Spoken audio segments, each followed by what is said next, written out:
Mark Matthews throws the question out. He says, how do you deal with doing a good turn for others and that good turn not being acknowledged? And the specific example Mark gave was he sent books to people out of kindness and they've never thanked him. How do you reconcile that?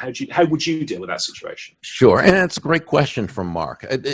There's a couple different levels to this. One is, why don't some people say thank you? I don't know. People are people. What we need to do in this case is not be emotionally attached to their saying thank you. And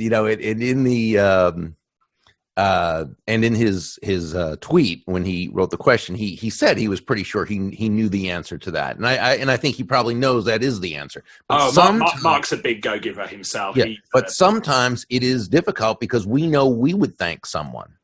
But here's the thing: people don't necessarily do what we do, and they don't necessarily have the same values for certain things. Now, there's also one other aspect I want to talk about, though, in this. Mark might feel he's giving that person great value by sending that person a book, but that person may not see that as being of value, which, by the way, doesn't mean the person still shouldn't say thank you.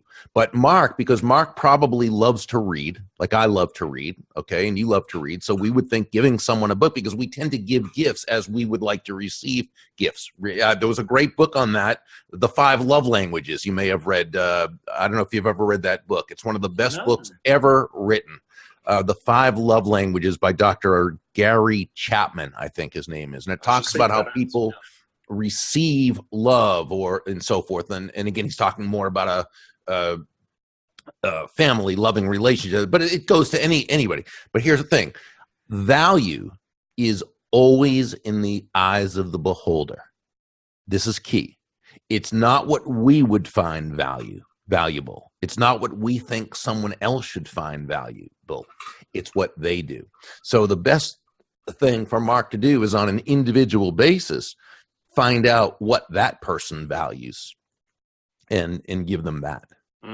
And this applies to sales situations. It applies to so many things. We can assume that people find value in something that we value, and that's not the case at all. They see things from their own perspective, don't they? This is why in the sales process, discovery is the first part. And to me, it's the most important part. And I learned this from one of my mentors, Harry Brown, that, because again, what is sales? Discovering what the other person wants, needs, and desires, and helping them to get it. We may find a certain value in our product or service that the other person doesn't see, but they might see something else that we don't see. Again, because we're looking at it from our unique viewpoint, vantage point, not theirs. The key is we've got to discover theirs.